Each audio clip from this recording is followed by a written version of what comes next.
Aline Griffith, a former model from suburban New York City who transformed herself into a dressed-to-kill self-proclaimed spy and Spanish Countess, died on Monday in Madrid. She was in her mid-90s. Her death was confirmed by her family. She had been treated for emphysema for years. Aline, Countess of Romanones, as she was known, was also the author of several books. Most of them, brimming with tales of her escapades as an American espionage agent, which began in Spain during World War II, were billed as memoirs, though they were believed to be heavily embroidered. Her supposedly factual accounts were completely fictional.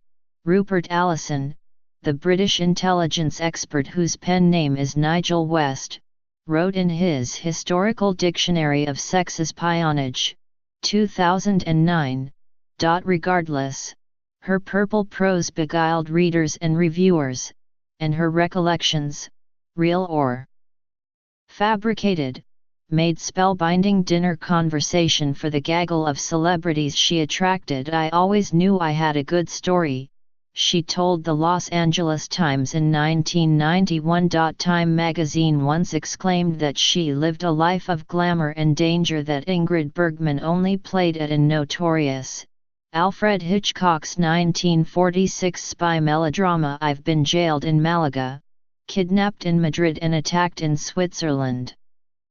The Countess was quoted as saying in the Boston Globe in 1987. She wrote that after being abducted as she was leaving a dinner at a Madrid country club dinner with high-ranking Nazis in 1944, she shot one of the kidnappers, who turned out to be a double agent.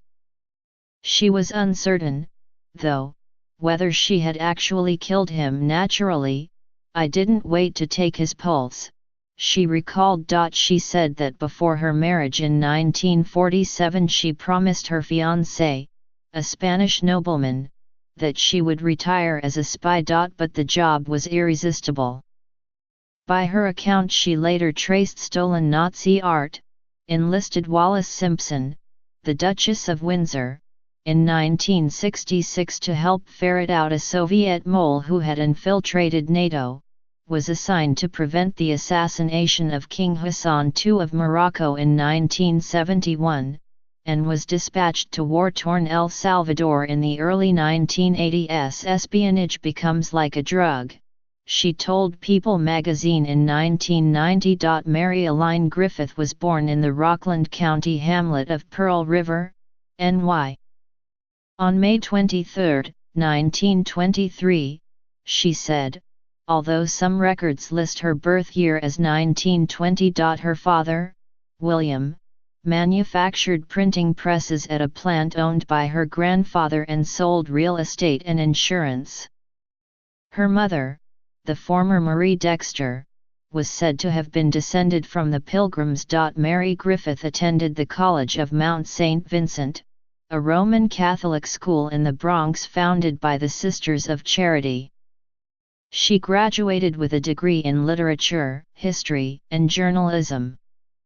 Afterward she was hired as a model in Manhattan by Hattie Carnegie, the Vienna-born fashion entrepreneur. When the United States entered World War II, she sought a role overseas, she said, but was told she was too young. Her fortunes changed, however, after she went on a blind date with an agent for the government's Office of Strategic Services, the forerunner of the Central Intelligence Agency.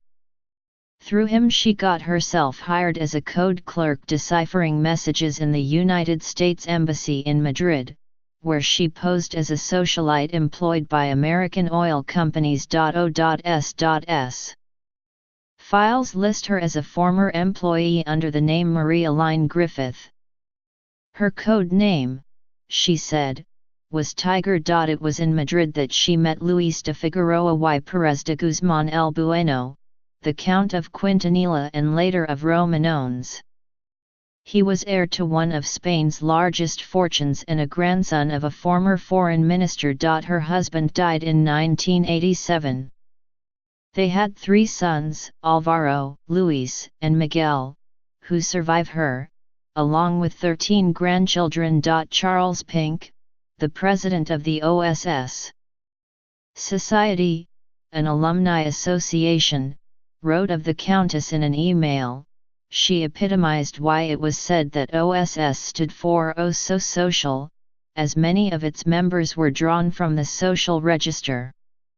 Posing as a socialite, even before she became one, was a good cover, the Countess told the Los Angeles Times with that, "Nobody's going to think you're doing anything worthwhile, except putting on your makeup or something," she said. She revealed her secret wartime role in 1987, when she published her first memoir, The Spy War Red, My Adventures as an Undercover Agent in World War II.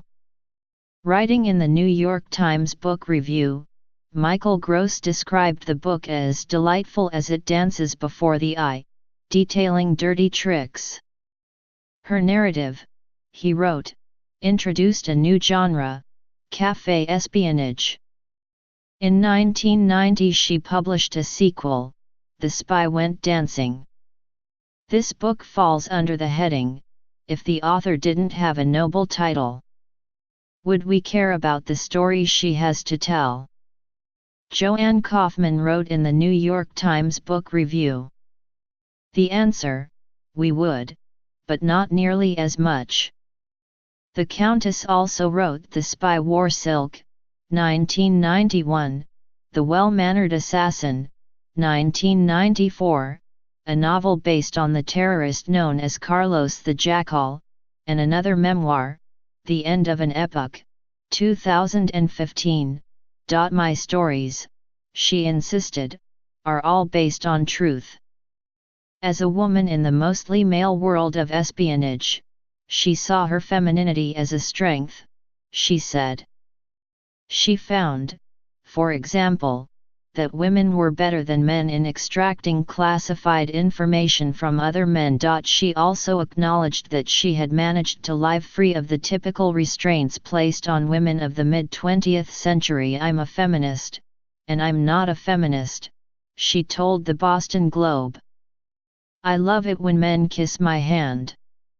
I love good clothes. I would not like to be a West Point cadet. On the other hand, I think women should be able to do whatever they want to do.